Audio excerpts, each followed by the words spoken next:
Flying a glider is without a doubt a single feeling that you can't get it any other way. And when you first solo in a glider, especially a soaring glider, you understand what it's like to be a bird for a little while.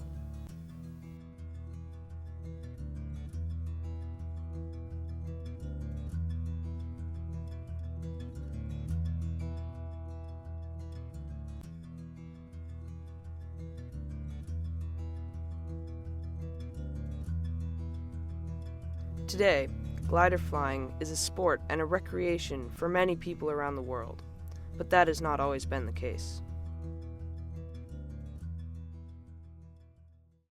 My name is Tom Kilker, and I'm living in Portland, Oregon now.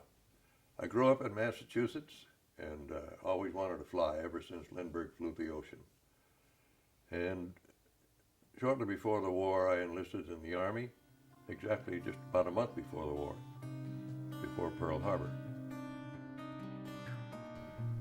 Previous reluctance to enter the overseas war became a unanimous American resolve to fight back against the imperial fascism when Japan mounted an unprovoked attack on the U.S. Navy base at Pearl Harbor on December 7, 1941.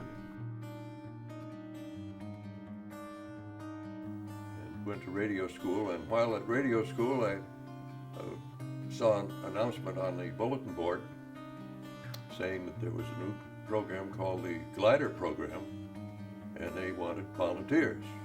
So I quickly got my name on the list and was chosen after a stiff physical and mental examination.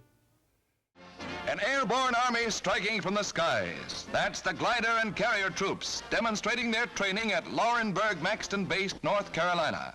These nylon tow ropes, honest girls, are hooked onto the tow plane, then to the gliders. The ticklish business of bringing in the gliders on rough terrain and in close formation.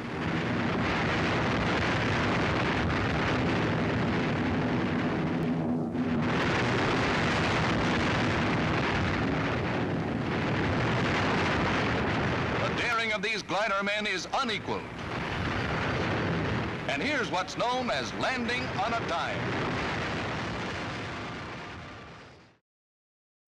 We did the Normandy, the Holland, southern France, Bastogne, and Wessel in Germany, which was the final invasion. About 150 of us shipped out to a place called Knob Noster, Missouri, just a short distance from Kansas City. And the 437th Troop Carrier Group had been formed in Florida and had moved there. And we were going to be the glider people. We had the power pilots who were going to tow us. They were already there, as well as our glider mechanics. They're all waiting for us. In fact, they had the gliders waiting for us there. And our train arrived, and we were given a little meal and taken over into a building where we were sorted out and assigned to different squadrons. I wound up in the 85th Squadron, which, as it turned out, I'm sure we'll have some arguments, but we thought it was the finest squadron in the group. We were eventually given the proud job of leading the mission to go to Normandy called Detroit. The next move for the Allies into France was to be the largest aerial towing job ever attempted. They had massed hundreds of British and American gliders, each of which would carry a full cargo of jeeps, guns, and the men to use them.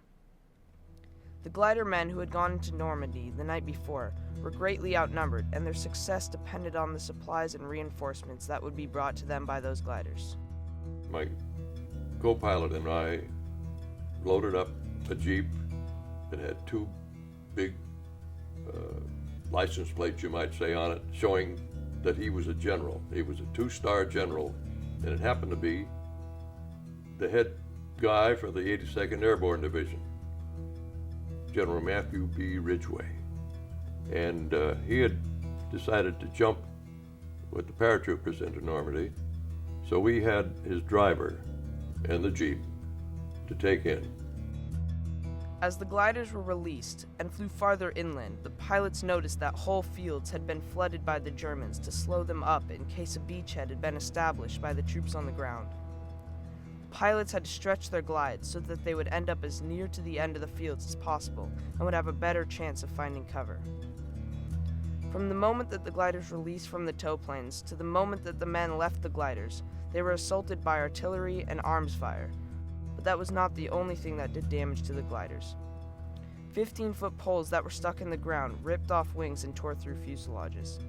Also, the hedgerows that lined the fields of Normandy were taller than they were thought to be, which caused the destruction of landing gear and the flipping of gliders. In my mind, I cannot remember anything but being ready to go down. I just wanted to get down on the ground, and that's all you're thinking of at that time.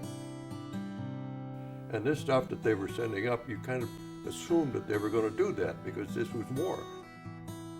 We were higher than their guns were shooting, so it was just dropping off just below us, although some of the guys had a couple of hits.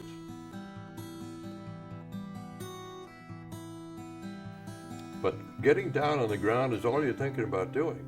And at 4 o'clock in the morning, when you can't see very well, you're thinking about it quite seriously. And when I got on the ground, then I got to thinking about this is something I didn't want to do, you know. But then again, we survived somehow.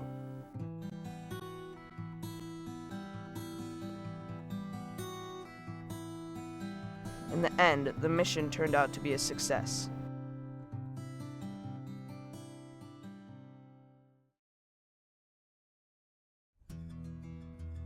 The brave men that took a one-way ticket and flew gliders into the battles during World War II will always be remembered for their contribution to the war effort.